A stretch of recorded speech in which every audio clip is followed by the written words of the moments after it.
The 2025 College Football Playoff Semifinal at the 89th Goodyear Cotton Bowl Classic opening news conferences, featuring the head coaches of this year's participating teams. This news conference is featuring Steve Sarkisian of the fifth seeded Texas. I'm Scotty Rogers, Vice President of Communications for the Goodyear Cotton Bowl Classic, and I'll be your faceless moderator for today's media session. Coach Sark is appearing now. Ohio State head coach Ryan Day appeared earlier today. Coach Sarkisian will begin with an opening statement, then we'll go to questions. Please use the raise your hand function to indicate you want to ask a question. When you are called on for your question, please state your name and affiliation before asking your question. Coach, would you please start us off with an opening statement? Yeah, I'd just like to say, first of all, it's an honor to represent the Southeastern Conference in the Goodyear Cotton Bowl. This game has been one that notorious for great games, great teams over the years. Obviously, this being the semifinal game of the college football playoff, it's definitely an honor to be part of this. It's a heck of an opponent in Ohio State. The job that Coach Day has done with that team, their staff.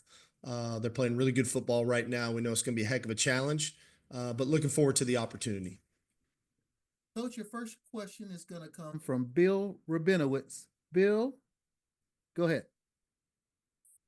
Hi, Coach. I'm Bill Rabinowitz from the Columbus Dispatch. I'm sure you've taken note of Ohio State's fast starts against Tennessee and Oregon. Kind of what are your impressions of what you've seen from that, and kind of how daunting is that as a coach to know that the other team can do that?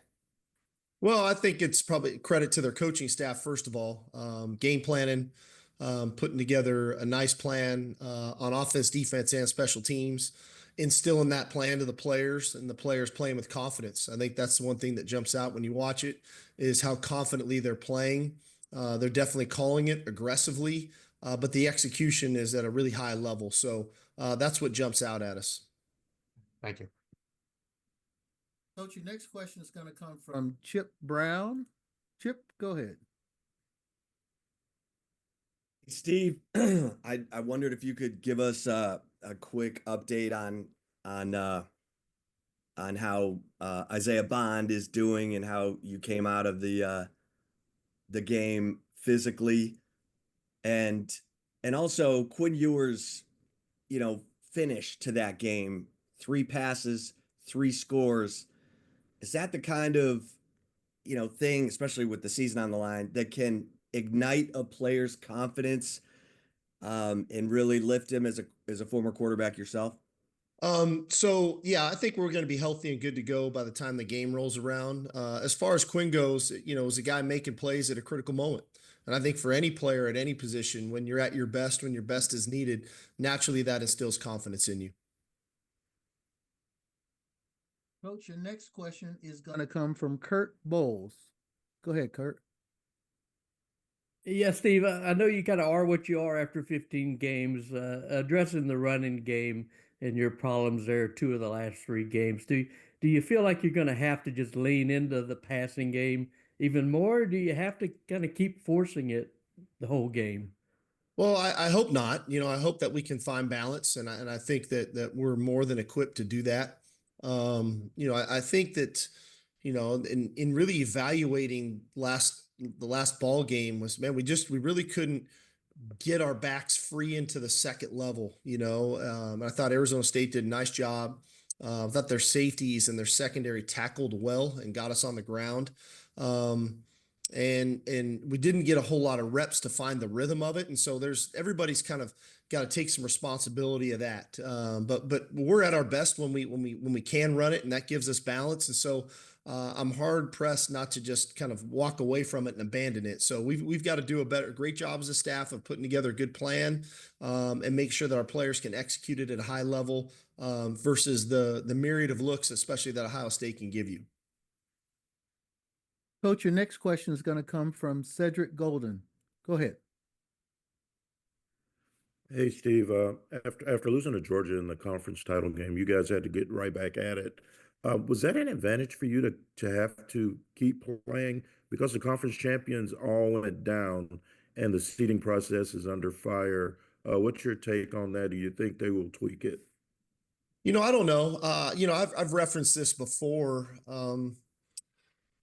my initial thought on all of this was similar to the NCAA basketball tournament that, if you win your conference championship, you get an automatic bid into the tournament, like they do in basketball. And then the committee seeds the tournament, and I referenced these two schools just because they're in the same conference, but how many times have Duke and North Carolina both been number one seeds coming out of the ACC for all those years? And so, like in this instance, if this year were that way, we would have been the 3 seed and we would have gotten a bye. And so, but because of the guaranteed spots as 1 seeds, we went in as the 5 seed and we had to play. And so I don't know if there's necessarily an advantage or a disadvantage to it that way. I know our guys were chomping at the bit to get back out there and play and compete, but I also know we're going into our 16th game here coming up in this coming week, and without a real significant rest. We've been finding our spots to get some rest and to get healthy, but we didn't get that massive rest that I think a lot of the other teams do. Now, I don't know if that's beneficial or not. I think there is something to be said about playing football consistently in rhythm and routine and so on and so forth. So I'm not sure I have a great answer for what is best, but what I do know, that would have been my one recommendation to the seeding process. Coach, your next question is going to come from Jeremiah Smith. Go ahead. Yeah, Coach, this is Jeremiah Smith, Patch Media. I not a spy for the Buckeyes, just similar name. But to your earlier point about Ohio's confidence, Will Howard looked incredibly comfortable against Oregon, just continuing to feed Jeremiah's momentum. What do you guys have to do to come in and disrupt that level of comfortability in the pocket? Well, I think we've got to be really good at the line of scrimmage against the run and the pass. That Ohio State's similar to us that way. When they have balance, they're very difficult. And so we've got to be good against the run. We got to try to, affect him in the pocket. And we need to disrupt timing in the back end. We need to disguise our coverage as well. We need to be sticky in coverage. We need to get hands on footballs. We need to make throwing lanes difficult. We need to get our hands up at the line of scrimmage. So there's a lot of factors to that.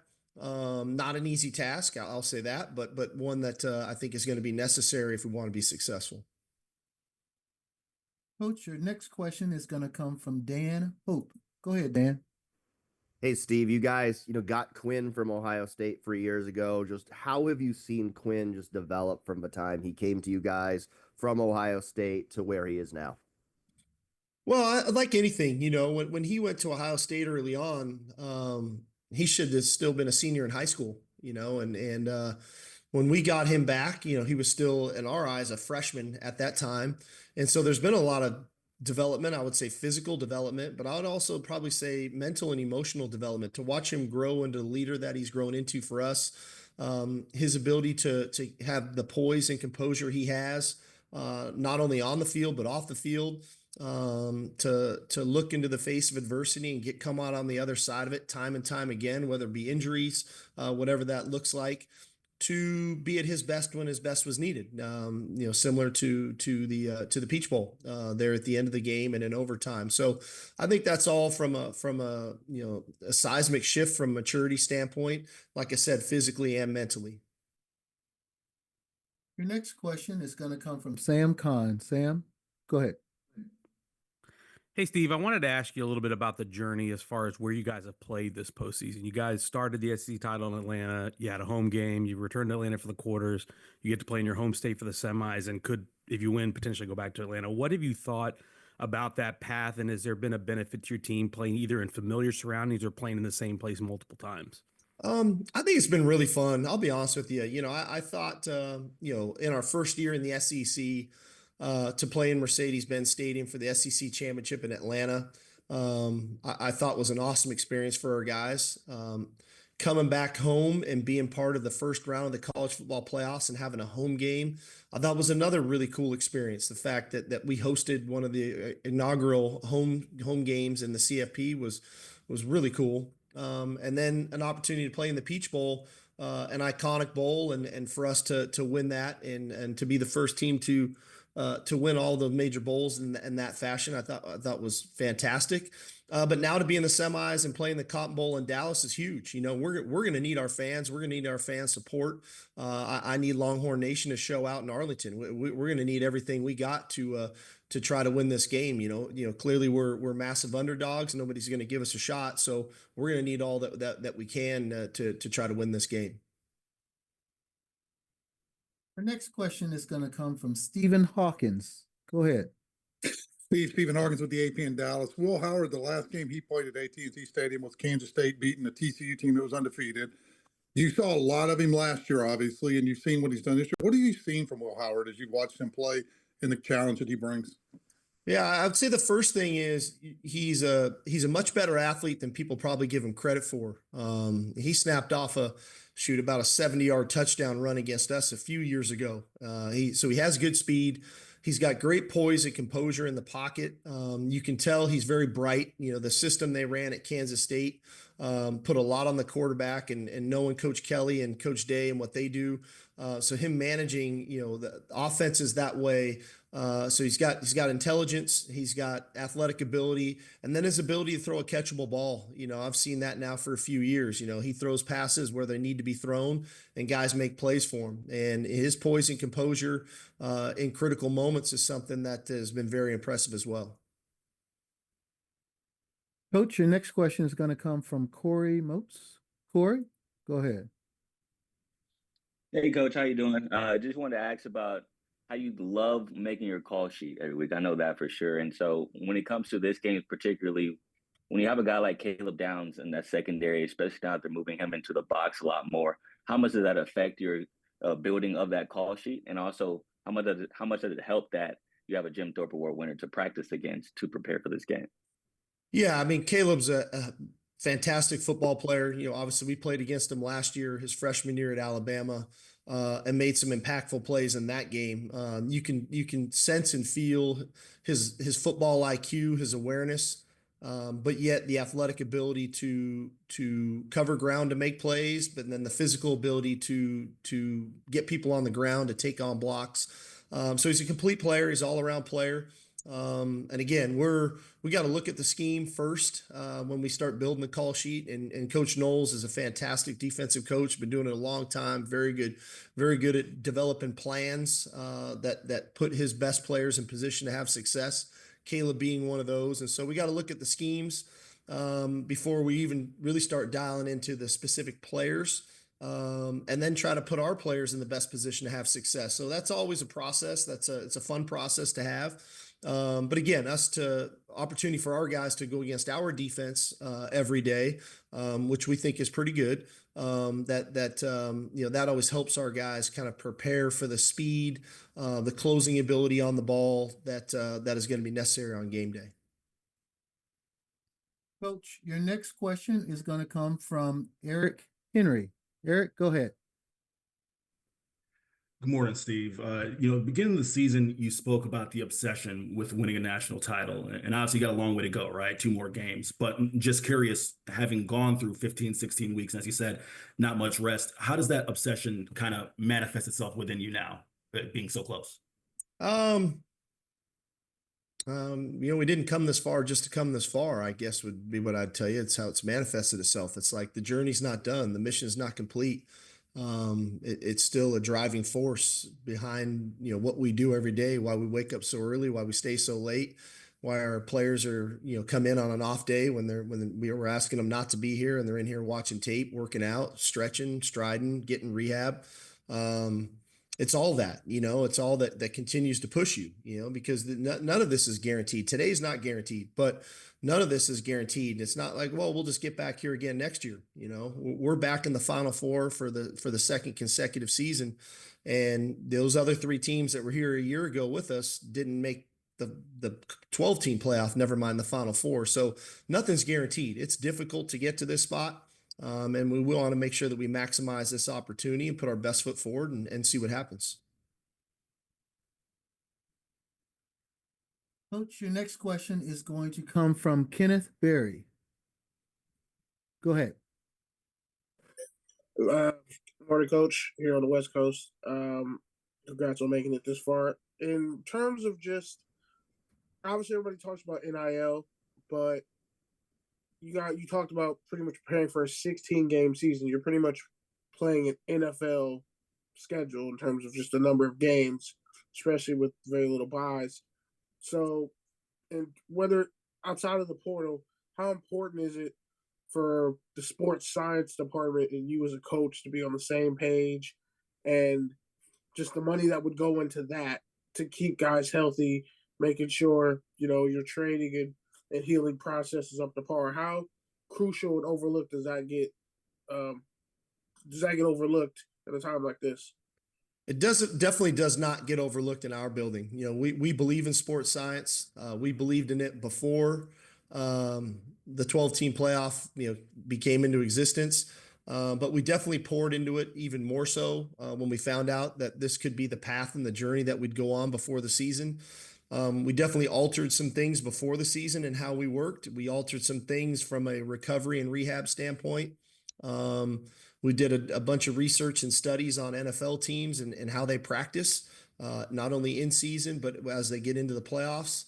And we try to put our players in the best position to perform. And as much as it's about X's and O's, it's about taking care of their bodies, taking care of their minds, so that they're physically ready to compete at a high level, but also mentally and emotionally. And so sports science, sleep studies, all those things are hugely important in our building. Coach, your next question is going to come from Nick Hamilton. Nick, go ahead. Hey, Coach. Nick Hamilton, Nightcast Media. I wanted to ask you, just from afar, being able to watch the wide receiver tandem at Ohio State of Emeka and Jeremiah Smith, and just how they've been able to change the course of games and the threats that they pose against opposing teams. Yeah, but they're both big physical players. They have length, they have speed, they have playmaking ability on the ball. They have really big catch radiuses. They've got the scheme to go with it, with Coach Kelly and Coach Day, and they've got a quarterback who delivers on the ball. So you add all that up, these guys are impactful players that are real issues, and we're gonna have a hard time guarding them. Coach, your next question is going to come from Joe Cook. Go ahead, Joe. Hey, Steve. I don't know how you view maybe the first round, but the Peach Bowl was the first time you, as a head coach, lifted up a bowl trophy in your program in 10 years. Do you allow yourself to reflect on that, or is there still just too far to go before you can start thinking about what that means for your career? No, I mean, we took a moment. We took a moment after the Clemson game and took a moment after the Peach Bowl. It's always probably a good thing when the confetti's falling on you and it's your colors, So, we try not to miss those things, as much as there's the big prize at the end that we're striving for. There's victories along the way, and those small victories need to be celebrated. And this by no means was a small victory, but you got to celebrate your victories as you navigate your way through it, because they're hard to get. If they weren't that difficult, there'd be a lot of other teams in this position. But we're fortunate to be here, and like I said, I've been so proud of our staff, so proud of our team, with their work ethic, with their determination, with their resiliency, week after week after week, and it's been a credit. Ourselves and Penn State are the only two teams now that actually played in a conference championship game and had to play a first round game. So we're the two that really haven't gotten any of the time off that Notre Dame and or Ohio State have gotten, and even those teams that got the first round bye. So we're just trying to take it all in stride and continue to move forward. But again, along the way, enjoy the victories as they come. Coach, your next question is going to come from Westcott Eberts. Go ahead.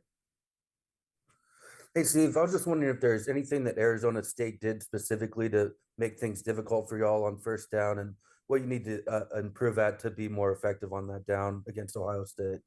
Well, I thought they were very active. I thought they did a good job of running their defense. I didn't think it was so much of that there was something new or different, but they executed. I thought they won some of their one-on-ones, which we got to improve upon that. At the end of the day, first and second down wins are really important for us to try to minimize some of the third and long situations that you can get yourself into. But that's when we're at our best. And so for them, I just thought they executed what they do on defense, and they did it better than we did for a lot of that ball game. Coach, your next question is going to come from Brian Davis. Go ahead. Hey, Steve, just wanted to ask you about the way you feel like the defense has answered the bell, multiple times here, in the postseason, all these situations they're getting put in. And I don't know if do you want to brag on Michael Taft or maybe defend him a little bit? Multiple games now, you guys have been laying some really hard licks that are not targeting. Is that a sign of how good, y'all are coaching them to maybe play the right way? Well, I think our defense has been tremendous all year. That was a hard game the other night. They played over 100 snaps, and it was an odd game. You think about, we really lost almost 3 full possessions on offense. Anytime you have a scoring return on special teams where we had a punt return for a touchdown, that would have been an offensive possession that we lost. Our first drive on offense, we scored in 2 plays. And then we have the safety in 1 play. And so we really lost 3 possessions that, unintentionally put our defense continually back on the field. I just thought originally, man, we weren't getting off the field. We were doing okay, especially in the first half of that game. But over time, that can wear on you. And so I thought those guys showed a lot of grit, a lot of guts in that game to fight through. We had players playing 100 snaps on defense, not including special teams. Michael Taft being one of those. I think he played 101 snaps on defense, not to mention he was on punt return, and kickoff return. And so that's a lot on these guys that again, we've got to get them healthy and get them back. As far as, football goes, hey, we don't play flag football, man. All right. This isn't 7-on-7. This is tackle football. We believe in playing a physical brand of football. We try to do it the right way within the rules. There were numerous plays I thought in the game that I'm sure they were upset about a call. There was numerous plays I didn't agree with the call. But that's football. That's the way it goes. But we're not going to change the way we play. We play a physical brand of football. We're always going to try to impose our will on our opponents. And Michael's a great example of that. He plays the game the right way. Coach, your next question is going to come from David Eckert. David, go ahead. Hey, Steve, appreciate the time. I was just curious, going back to Ohio State's wide receivers, I guess, how do you kind of balance ensuring Jeremiah Smith doesn't kind of take over this game, and while they've got, 2 other wide receivers who are 600-yard guys, how do you kind of conceptualize that defensively with resource management there? I just hope we're good enough to guard them. I mean, these guys are really good players. We'll find out. Coach, your next question is going to come from Sean McFarland. Sean, go ahead. Hey, Steve, appreciate the time. You've talked this season about the depth and talent of the SEC and the competition in this conference. What does it mean in year 1 to be the last team standing from this conference and be representing this conference on this stage? Well, I still hold true to this. Like, I really believe this is a premier, football conference in America because of the week in, week out task that it requires physically and mentally.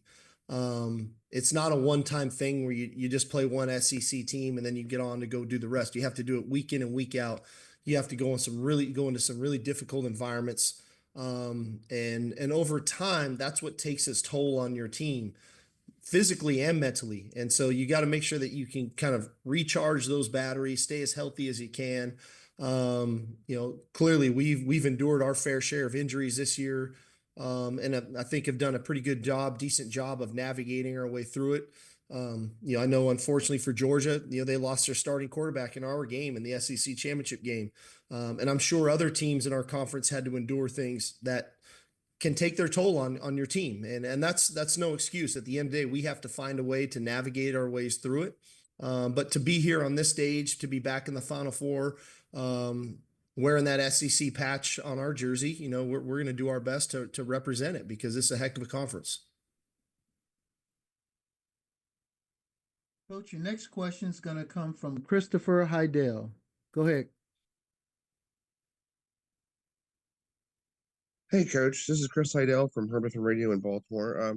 Do you feel a lot of pressure being the home team and the state schools of the big state of Texas, going and playing in the Cotton Bowl with the history of Texas being in the Cotton Bowl? Do you feel a lot of pressure, or you just feel like it's just another game each week? I don't necessarily feel pressure upon that. You know, when you take the head job here at the University of Texas, you got to know what you're signing up for. And there's an expectation and a standard here to compete and to win championships, compete for and win championships. And so you acknowledge it, you accept it, and you start charging forward. I think of this as more of a great opportunity to play in the Cotton Bowl and in the semifinals of the college football playoff against an unbelievable opponent. In Ohio State, they've got a great fan base. They're going to travel. Their fans are played against them in the Rose Bowl and different opportunities. So their fans travel really, really well. And so the challenge for us is to stay composed in that arena.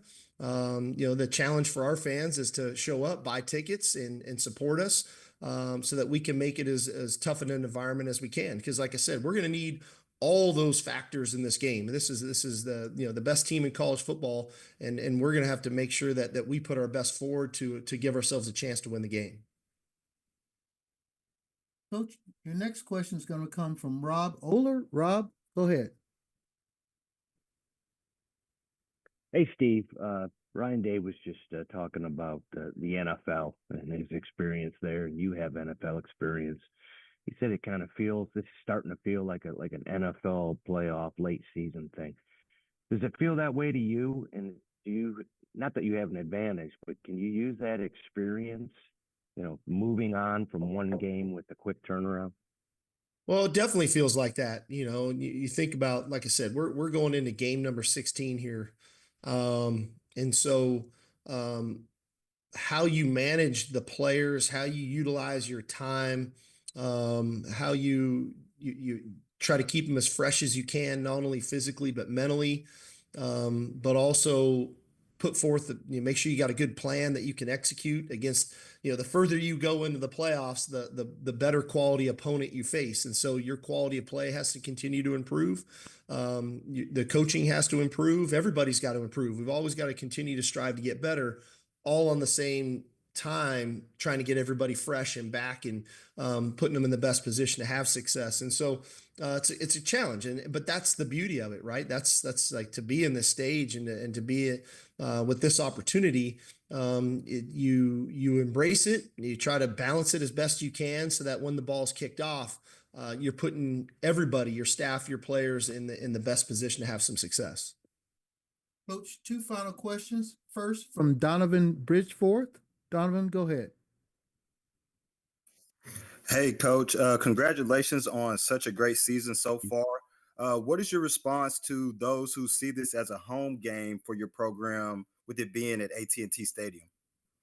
Yeah, I don't know. I mean, I think both schools get the same number of tickets. I'm not certain. Bianco might be able to answer that for you, but I think everybody gets the same number of tickets.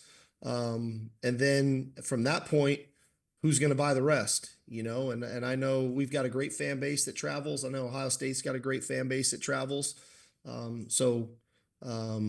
don't know. If it was at DKR, I'd probably say something that'd be like a home game, but it is what it is. Our last question is coming from Chip Brown. Go ahead, Chip. Hey, Steve. In Ohio State's first meeting with Oregon, they didn't sack Gabriel once. In their second meeting, they sacked him 8 times. What stands out most about their pass rush? Do you see them? Are they similar to Georgia in any way? Well, they're ferocious up front. They've got a great pass rush, big on the inside, big edge players they're very talented. I think getting ahead 34-0 in the second quarter was helpful. Oregon got a little limited where they had to just start passing the ball. And that's generally when a lot of sacks occur. So when people have to just really throw it to get back into the game, and quarterbacks can hold the ball and so on and so forth. And D linemen can start pinning their ears back and going because there's not the threat of the run. So I think inevitably that's where that balance comes in that we talked about, of why it's important that we continue to lean into the run game and find balance there to try to neutralize those guys up front, because it's a ferocious pass rush for sure. Well, Coach, we really appreciate you joining us today. Thanks for joining us. All righty, y'all. Thank you. Full transcripts of both news conferences, along with audio and video files, will be distributed via email and posted via the Goodyear Cotton Bowl Classic section of the College Football Playoff Media Portal. To gain access to the portal, send an email to licensing@catapultsports.com. If you have any questions, feel free to send me an email at Scottie, SCOTTIE, @cottonbowl.com. Thanks for joining us today. Stay safe and wish you safe travels during the remainder of this bowl season.